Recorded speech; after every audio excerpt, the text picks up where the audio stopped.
নমস্কার। আইআইটি জেই এবং নিট লেভেলের কোশ্চেন অ্যান্সার প্র্যাকটিস করছি। প্রথম কোশ্চেনটা দেখো, এখানে হাইড্রোলিসিস রেট বলেছে। এই কথাটা খুব ইম্পর্টেন্ট। তার কারণটা কি? হাইড্রোলিসিস কার উপর ডিপেন্ড করে থাকে? হাইড্রোলিসিস ডিপেন্ড করে থাকবে কার্বোক্যাটায়নের স্টেবিলিটির উপর। যার কার্বোক্যাটায়ন যত বেশি স্টেবল, তত বেশি তার হাইড্রোলিসিস রেটটাও হয়ে থাকবে। এখন দেখো, তোমাকে এই যে চারটে কোশ্চেন দেওয়া আছে, মানে এই যে তিনটে অপশান দেওয়া আছে, মানে চারটে যে পসিবিলিটির মধ্যে বলতে হবে, এই তিনজনের হাইড্রোলিসিস রেটটা কম্পেয়ার করবার আগে আমাকে দেখতে হবে কার্বোক্যাটায়ন কতটা স্টেবল, আর একটা হলো সিএক্স বন্ড কতটা স্ট্রং। অ্যাকচুয়ালি সিএক্স বন্ড যতটা স্ট্রং হবে তত লেস হাইড্রোলিসিস হবে, কম হাইড্রোলিসিস হবে। ঠিক আছে? আর কার্বোক্যাটায়ন যত স্টেবল হবে তত বেশি পরিমাণে হাইড্রোলিসিস হবে, মোর হাইড্রোলিসিস হবে। এখন দেখো, যে তোমাকে তিনটে অপশান দেওয়া আছে, আমি যদি তিনটে অপশানকে একটু ভালো করে দেখি তাহলে দেখতে পাবো এইখানে যে ব্রোমিনটা রয়েছে, এই ব্রোমিনের লোন পেয়ারটা দেখো রেজোন্যান্স করছে। এখন রেজোন্যান্স করবার জন্য এই যে বন্ডটা রয়েছে, এই বন্ডটাকে কি বন্ড করছে? Partial double bond, right? এটাকে পার্সিয়াল ডবল বন্ড করছে, এবং যে কারণে এই কম্পাউন্ডটা লেস হাইড্রোলিসিস হয়ে থাকবে, হাইড্রোলিসিস রেট প্রচণ্ড পরিমাণে কম হবে। এখন বাকি যে দুটো কম্পাউন্ড রয়েছে দেখো, একটা হলো এইটা, একটা হলো এইটা। দেখো, এই যে একটা কম্পাউন্ডটা রয়েছে, এই কম্পাউন্ডটা যদি ব্রোমিনটা চলে যায় তাহলে এইখানে একটা কার্বোক্যাটায়ন ফর্ম করবে, এবং যে কার্বোক্যাটায়নটা রেজোন্যান্স করে স্টেবল হবে। তার মানে রেজোন্যান্স স্টেবিলাইজড একটা কার্বোক্যাটায়ন ফর্ম করছে, রাইট? আর এইটার ক্ষেত্রে কোনো রেজোন্যান্স স্টেবিলাইজড না, বাট এটা 2 ডিগ্রি কার্বোক্যাটায়ন ফর্ম করছে। এখন এটাও তো 2 ডিগ্রি কার্বোক্যাটায়ন ফর্ম করছে। তাহলে সব থেকে বেশি স্টেবিলিটি কোনটা হলো? সব থেকে বেশি স্টেবিলিটি 2 হলো, তারপর কত হলো? 3 হলো। আর কম্পাউন্ড 1-এর ক্ষেত্রে রেজোন্যান্স করে যেহেতু পার্সিয়াল ডবল বন্ড তৈরি করছে, তার মানে 1-এর ক্ষেত্রে স্টেবিলিটি সবচেয়ে কম হবে। ঠিক আছে? মানে ব্রোমিনটা কম ডিসোসিয়েট হবে। তাহলে হাইড্রোলিসিস রেট 2, 3, তারপরে কত হবে? 1, রাইট? তা 2, 3, 1 মানে অপশান এ হলো আমার কাছে অ্যান্সার। পরের কোশ্চেনটা আসছে। পরের কোশ্চেন বলেছে এর কোনটা মেজর প্রোডাক্ট হবে। দেখো, এটা বুঝতেই পারছো, একটা অ্যালকালি নেওয়া হয়েছে, এবং শুধু অ্যালকালি নয়, অ্যালকালিটা হয়েছে এই কারণে বলছি, এটা একটা অ্যালকোহলের মধ্যে রাখা হচ্ছে। এই টার্মটা খুব ইম্পর্টেন্ট কিন্তু, এই ইথানল। কারণ এই ইথানলের মধ্যে থাকলে তবেই কিনা এটা একটা বেস হিসেবে কাজ করবে, বেস হিসেবে কাজ করবে, এবং বেস এলিমিনেশন রিয়াকশন করবে। এবার ইন্টারেস্টিংলি ভাবে দেখো, এই যে বন্ডটা রয়েছে, এই বন্ডটা ডাউন বন্ডে রয়েছে। ঠিক আছে? তার মানে এখানে হাইড্রোজেনটা আপে থাকতে হবে, কারণ আমরা জানি এলিমিনেশন রিয়াকশনের ক্ষেত্রে অ্যান্টি পেরিপ্লানার পজিশন থাকতে হবে। তার মানে এখানে হাইড্রোজেনটা আপে থাকা উচিত, কিন্তু দেখো এটা উচিত, কিন্তু দেখো এটা কিসে আছে বলো তো? ডাউনে আছে। তাহলে এইখানকার কার্বনের হাইড্রোজেন দিয়ে কোনো রিয়াকশানই হবে না, বরং এই কার্বনটা, এর যে এই দিকে আর একটা বিটা কার্বন আছে, এখানেও দেখো আপ এবং ডাউন বন্ড আছে। আপে হাইড্রোজেন, ডাউনেও হাইড্রোজেন আছে, কিছু নেই মানে। তাহলে কি হবে? এই যে কে ওইচের যে কে প্লাস এবং ওইচ মাইনাস রয়েছে, ওইচ মাইনাস গিয়ে কি করবে? এখানকার আপের হাইড্রোজেনটাকে নেবে, রাইট? নেক্সট স্টেপে কী হবে? এই বন্ডটা এখানে পড়বে এবং ব্রোমিনটা কী হবে? বেরিয়ে চলে যাবে। বোঝা গেছে? তাহলে দেখতে কেমন হচ্ছে? দেখতে হচ্ছে এইরকম। এই বন্ডটা এখানে পড়েছে, তার মানে এখানে কি হচ্ছে? Double bond. ওকে, আর এখানে যেমন আছে CH3 আছে, CH3 আর এইচটা যেমন থাকা তেমন থাকবে। তাহলে অপশান কোনটাকে বলবো আমরা? দেখো, অপশানের দিক থেকে কোনটা এগিয়ে গেল? তার মানে অপশান হলো আমার কাছে সি হলো আমার কাছে অ্যান্সার। ক্লিয়ার হয়েছে? চলে আসছি আমার থার্ড কোশ্চেন। থার্ড কোশ্চেনে আমাকে বলেছে এর প্রোডাক্টটা কী হবে, এটা জানতে চেয়েছে। তাহলে দেখো, একটু খেয়াল করে দেখবে এর প্রোডাক্টটা আমরা কী করব। প্রথমে দেখো, এখানকার অক্সিজেনের যে লোন পেয়ার রয়েছে, লোন পেয়ারটা দিয়ে এইচ প্লাসটাকে নেব। তা লোন পেয়ারটা দিয়ে এইচ প্লাসটাকে নিলে কেমন দেখতে হচ্ছে? কার্বন CH3 লোন পেয়ার দিয়ে নিয়েছি, তার মানে OH2, এটা কি হচ্ছে? Plus, right? নেক্সট স্টেপে কী হবে? এটা বেরিয়ে চলে যাবে। তাহলে এটা বেরিয়ে চলে গেলে কেমন দেখতে হচ্ছে? এটা বেরিয়ে চলে গেলে কার্বন CH3 এবং এই কার্বনের মাথায় কি হচ্ছে? Plus charge, right? নেক্সট স্টেপে কি করব? দেখো এটা হলো সাইক্লোবিউটেন, তার পাশের কার্বনে প্লাস চার্জ আছে, তার মানে এক্ষেত্রে কী হবে? রিংটা এক্সপ্যানশন করব। তাহলে এই বন্ডটা এখানে চলে এসে রিংটা এক্সপ্যানশন হবে, অর্থাৎ 4 মেম্বার রিংটা কী হয়ে যাবে? 5 মেম্বার রিং হবে। তাহলে 5 মেম্বার রিং, এটা হলো প্লাসটা নেই, হ্যাঁ প্লাসটা এই কার্বনের মাথায় প্লাস হচ্ছে, এই যে এটার মাথায় প্লাস হচ্ছে, তার পাশে মনে করো এই দুটো CH3, এটা হলো CH3, ঠিক আছে? এবার খেয়াল করে দেখো এই অবস্থায় এই যে কার্বোক্যাটায়নটা হচ্ছে এটা একটা 2 ডিগ্রি কার্বোক্যাটায়ন, রাইট? তা 2 ডিগ্রির থেকে আমরা জানি 3 ডিগ্রি কার্বোক্যাটায়ন বেশি স্টেবল, তাই এখান থেকে CH3 একটা মাইগ্রেট করে এখানে চলে আসবে। তাহলে একটা যদি CH3 মাইগ্রেট করে চলে আসে তাহলে দেখতে কেমন হচ্ছে? দেখতে এরকম হচ্ছে, এই জায়গাটা CH3 চলে আসছে, এখানে CH3 অলরেডি রয়েছে, এর মধ্যে কি আছে? প্লাস, ঠিক আছে? এবার নেক্সট স্টেপে কি করব? নেক্সট স্টেপে এই পাশ থেকে হাইড্রোজেন আছে, সেই হাইড্রোজেনটা কি করবে? এখানে পড়ে এখানে একটা ডবল বন্ড ফর্ম করবে, অর্থাৎ এরকম হচ্ছে দেখতে, এখানে একটা ডবল বন্ড ফর্ম করেছে CH3, এইটা হচ্ছে আমার কাছে অ্যান্সার। তাহলে দেখো এই অ্যান্সারটা কত নম্বরে রয়েছে? এই অ্যান্সারটা 4 নম্বরে রয়েছে, তার মানে 4 হলো অ্যান্সার। পরের কোশ্চেন, কনসিডারটা গিভেন বলে এটা দেওয়া আছে। খেয়াল করে দেখো যে এই হাইড্রোলিসিস হচ্ছে এই CN এর উপর, আর এক কাইরাল কার্বন হলো এইটা, ভালো করে খেয়াল করো। তাহলে হাইড্রোলিসিসটা হচ্ছে এই CN এর উপর, কিন্তু কাইরাল কার্বন হচ্ছে এইটা। তাহলে CNটা পরবর্তীকালে কার্বক্সিলিক অ্যাসিড হচ্ছে, কিন্তু কাইরাল কার্বনটার তো কিছুই হয়নি, যেমন ছিল তেমনই আছে, যার 4টে গ্রুপ যেমন থাকার তেমনই রয়েছে, তাই কনফিগারেশন কোনো চেঞ্জ হবে না। তাহলে কার্বনটা কাইরাল যেমন ছিল কাইরালই থাকবে, কনফিগারেশন কোনো চেঞ্জ হবে না। তাহলে কী হবে? Configuration of the chiral carbon remains same, বুঝেছো?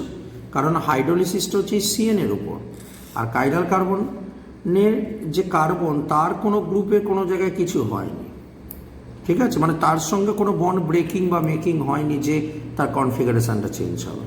সো কনফিগারেশন রিমেন্স সেম, মানে অপশান এ হলো অ্যান্সার। ওকে, আমরা 5th কোশ্চেনে চলে আসছি। এটা দেওয়া আছে 5th কোশ্চেন, এটা বলেছে Zn হিট দেওয়া আছে, দিয়ে তারপরে আমাকে বলা হয়েছে যে সোডিয়াম লিকুইড অ্যামোনিয়া এটা দিলে কী হবে। দেখো জিঙ্ক দিলে কী হবে, দেখো কী হবে, এগুলো সব ZnBr হবে। ZnBr হয় কী হবে পরের স্টেপে বলো তো? পরের স্টেপে যেটা ঘটবে, এই বন্ডটা এখানে পড়বে, ব্রোমিন বেরোবে, এই বন্ডটা এখানে পড়বে, ব্রোমিন বেরোবে, তার মানে এখানে একটা ট্রিপল বন্ড তৈরি করছে। দেখো একটা ট্রিপল বন্ড তৈরি করছে, ট্রিপল বন্ড এদিকে এরম থাকছে। এবার সোডিয়াম আর লিকুইড অ্যামোনিয়া, সোডিয়াম আর লিকুইড অ্যামোনিয়ার কাজ কি না? Sodium and liquid ammonia birch reduction করে। বার্চ রিডাকশানে কী হয়? ট্রিপল থেকে ডবল বন্ড তৈরি হয় ঠিকই, কিন্তু যে দুটো গ্রুপ থাকে সেটা কোথায় থাকে? অপোজিটে থাকে, ট্রান্স পজিশানে থাকে, তাই তো? ট্রান্স পজিশানে থাকবে, এইটা হবে ব্যাপার। তো তুমি দেখো ডবল বন্ড কোথায় আছে এবং কোথায় তারা ট্রান্স পজিশানে আছে, সেটাই হবে অ্যান্সার। দেখো অপশান এতে রয়েছে, তাই এ হলো অ্যান্সার। পরেরটা, the is of hydrohalogenation of alkyl halide with alcohol KOH কোনটার ক্ষেত্রে অর্ডার হবে? খেয়াল করে দেখো আমাকে কি বলতে, হাইড্রোহ্যালোজিনেশন মানে এখানে একটা হ্যালোজেন থাকবে আর এখানে একটা হাইড্রোজেন থাকবে, মানে KOH দেবো, বাকি কার্বনের যেমন গ্রুপ থাকার তেমন থাকবে। KOH দেবো, এই OH মাইনাস এই হাইড্রোজেনটাকে নেবে, এই বন্ডটা পড়বে, এটা বেরিয়ে যাবে, এইটাকে বলেছে ডিহাইড্রোহ্যালোজিনেশন। এখন বলছে এই যে রিয়াকশানটা এটা কখন বেটার হবে? তাহলে বুঝতেই পারছো এই যে জিনিসটা রয়েছে, এই জিনিসটা যত স্টেরিক এফেক্ট এখানে কাজ করবে তত OH মাইনাস এখানে আসতে চাইবে না, তাহলে স্টেরিক এফেক্ট যত কম হবে তত ভালো হবে। তার মানে সব থেকে বলে 1 ডিগ্রি, তারপর 2 ডিগ্রি, তারপর হবে 3 ডিগ্রি, ঠিক আছে? কারণ এখানে যদি বড় বড় গ্রুপ থাকে, মনে করো আরও বড় গ্রুপ থাকে, তাহলে এখানে OH মাইনাস আসলে এই জায়গাটা স্টেরিক এফেক্ট কাজ করবে, তাই তো। পরেরটা আছে, বলেছে which of the following formed A thermal decomposition of hydroxide. ঠিক আছে, কোনটা থার্মাল ডিকম্পোজিশন হবে এই কম্পাউন্ডটাকে নেওয়া হয়েছে। ওকে, তো দেখো এই যে গ্রুপটা রয়েছে এটা লার্জ গ্রুপ, তার মানে এটা হফম্যান এলিমিনেশন হবে। তাহলে হফম্যান এলিমিনেশন হয়ে কোনখান থেকে হবে, যেখান থেকে কম আলফা হাইড্রোজেন আছে, মানে ডবল বন্ড হওয়ার পর যে ডবল বন্ডটার আলফা হাইড্রোজেনের সংখ্যাটা কম হবে সেইখান থেকেই হবে। তাহলে কি হবে, এইটা বেটার হবে, কারণ এইটা একটা অপশান দেখাচ্ছি তোমাকে, এটা একটা অপশান দেখাচ্ছে। আর একটা কি অপশান হতে পারতো, আর একটা হতে পারতো CH3N প্লাস CH3 হোল 3, মনে করে এখানকার হাইড্রোজেনটা পরে একটা হতে পারতো। এই দুটো তার কাছে অপশান ছিল, অথবা এইখানটা ছিল, একই রকম দেখতে হতো। এখন দেখো খেয়াল করে, এইটার আলফা হাইড্রোজেন সংখ্যা কত আছে, এটা আলফা হাইড্রোজেন, এখানে কিছু নেই মানে এটা আলফা হাইড্রোজেন, আর এটা হলো আলফা হাইড্রোজেন। তাহলে আলফা হাইড্রোজেন 3 2 2 3 5 7, আলফা হাইড্রোজেনের সংখ্যা 7টা। আর এই যেটা করেছি দেখো, এখানে দেখো এটা আলফা, এটা আলফা, আলফা হাইড্রোজেনের সংখ্যা কত হচ্ছে 2 2 4টে। যেহেতু এখানে লিভিং গ্রুপটার সাইজ বড়, তাই আমার এখানে হফম্যান এলিমিনেশন রিয়াকশান হবে। এখন হফম্যান এলিমিনেশন রিয়াকশান যদি দেখতে চাই, তাহলে কি দেখতে পাচ্ছি, যার আলফা হাইড্রোজেন কম, তার মানে এইখানকার হাইড্রোজেনটাকে চুজ করে আলটিমেটলি আমার কাছে প্রোডাক্ট ফর্ম করবে। ঠিক আছে, তার মানে সেই দিক থেকে দেখতে গেলে অ্যান্সার কোনটা দাঁড়াচ্ছে, অ্যান্সার দাঁড়াচ্ছে 2। আমরা নেক্সট কোশ্চেনে চলে আসছি, কোশ্চেন নাম্বার 8। কোশ্চেন নাম্বার 8-এ কি বলেছে, বলেছে রিড দ্য ফলোয়িং ম্যাপ। এখানে একটা বলা আছে, বলেছে বোথ, মানে এখানে তার মানে কি কি বলেছে একবার দেখে নিই। বলেছে both either obtain by 2 routes by opposing but equal optical rotation. এখন এইটা হবে কি না সেটাই আমাকে বলতে চেয়েছে। দেখো প্রথমত বলছি যে এই প্রসেসে ইথারটা তৈরি হবে না। দেখো এটা উইলিয়ামসন সিনথেসিস, এইটার ক্ষেত্রে কি হবে, তুমি এটার ক্ষেত্রে হবে, এটার ক্ষেত্রে হবে এই যে মাইনাসটা রয়েছে, মাইনাসটা গিয়ে ইটিকে মারবে আর OTS হলো একটা লিভিং গ্রুপ বেরিয়ে যাবে, অসুবিধা নেই। কিন্তু এটার ক্ষেত্রে কি হবে, যেহেতু এটা একটা স্টেরিক্যালি হিন্ডার্ড কার্বন, তাই প্রেফার করবে এইখানকার হাইড্রোজেনটাকে নিতে, মাইনাসটা গিয়ে এখানকার হাইড্রোজেনটাকে নেবে, এই বন্ডটা এখানে পড়বে, OTSটা বেরিয়ে চলে যাবে। তাই এইখানটা কি হবে, একটা অ্যালকিন তৈরি হয়ে যাবে। উইলিয়ামসন সিনথেসিসে মনে করার চেষ্টা করো, উইলিয়ামসন সিনথেসিসে মাইনাসটা গিয়ে যে লিভিং গ্রুপটার কার্বনে মারবে সেটা স্টেরিক এফেক্ট কম হতে হবে, কিন্তু এটা একটা স্টেরিক্যালি হিন্ডার্ড কার্বন, তাই জন্য এইটাই কিন্তু ইথার তৈরি হবে না, কিন্তু এটাই ইথার তৈরি হবে। ঠিক আছে, তাহলে কি দাঁড়াচ্ছে, 1 step ether obtain as a racemic mixer, 1 of the ether obtained, step 2 দুটোই SN2 reaction, both having inversion, 2 inversion but 3 retention, both ether obtained by a 2 roots but opposite and equal। তাহলে এখানে অপশানগুলোর মধ্যে যেগুলো রয়েছে সেগুলো দাঁড়াচ্ছে না, যেটা হবে প্রথমটা ইথার ফর্ম করবে, দ্বিতীয়টা ইথার ফর্ম করবে না। তাহলে 1 of the ether obtained as a racemic mixture, actually দুইটা ক্লোজ হচ্ছে, একটা ইথার তৈরি হবে যেটা রেসিমিক মিক্সচার, কিন্তু 1 of the বলাটা ল্যাঙ্গুয়েজটা ঠিক নেই, মানে 1 ether obtained হবে, হ্যাঁ 1 ether is obtained as a racemic mixture হবে, অফ দ্য কথাটা থাকবে না, ল্যাঙ্গুয়েজটা ভুল আছে। পরে কোশ্চেন নাম্বার 9-এ আসছি। এটার ক্ষেত্রে কি বলেছে দেখো, ফেনল, ঠিক আছে, এই ফেনলের মধ্যে NaOH নেওয়া হয়েছে, NaOH মানে Na plus OH minus, OH minus এই হাইড্রোজেনটাকে নেবে, এই বন্ডটা উপরে উঠবে, তাহলে এই জায়গাটা O মাইনাস তৈরি হবে। এবার O মাইনাসটা গিয়ে এটা গিয়ে অ্যাটাক করেছে, এটা কেমন দেখতে, এটা হলো এইরকম OCH3 ও CH3, তাহলে মাইনাসটা গিয়ে কী করবে, মাইনাসটা গিয়ে CH3কে মারবে, এটা বেরিয়ে চলে যাবে। তাহলে যদি রিয়াকশানটা এরকম হয়ে থাকে তাহলে আমার কাছে যেটা দাঁড়াচ্ছে সেটা হলো বেঞ্জিন রিং ও সেটা গিয়ে অ্যাটাক করেছে CH3কে, মানে অ্যানিসোল তৈরি হবে।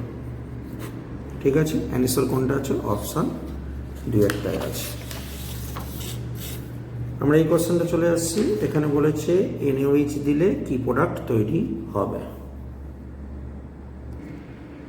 দেখো এই যে রিয়াকশানটা রয়েছে, এই রিয়াকশানটা হলো একটা অ্যালডল রিয়াকশান। তাহলে সবার ফার্স্ট যে ঘটনাটা ঘটবে সেটা হলো এই যে C double bond CH2H, C double bond CH3, আর এইখানে একটা রয়েছে ডয়টেরিয়াম, একটা হাইড্রোজেন, একটা হলো Br। প্রথমে NaOH এর OH মাইনাসটা কী করবে, এখানকার হাইড্রোজেনটাকে নেবে, এই বন্ডটাকে উপরে তুলবে। তাহলে দেখতে হচ্ছে benzene C double bond CH minus C double bond CH3, আর এইখানে কি রয়েছে, এখানে একটা ডয়টেরিয়াম রয়েছে, একটা হাইড্রোজেন রয়েছে, একটা Br রয়েছে। ওকে, নেক্সট স্টেপে কী করবো, নেক্সট স্টেপে এই মাইনাসটাকে, মাইনাসে কার্বনটাকে এই কার্বনে মারবো, ব্রোমিনটাকে বাইরে বার করে দেবো। তাহলে দেখতে কেমন হচ্ছে, C double bond CH, C double bond CH3, এটা অ্যাটাক করেছে এই কার্বনে, এই কার্বনে একটা ডয়টেরিয়াম আছে, একটা হাইড্রোজেন আছে। তো এইটা হলো প্রোডাক্ট, এই প্রোডাক্টটার সঙ্গে কোনটা মিল খাচ্ছে, 3, আমার 3 হলো অ্যান্সার। তো এই হলো আমাদের বিভিন্ন কম্পিটিটিভ এক্সাম লেভেলের কোশ্চেন পত্র।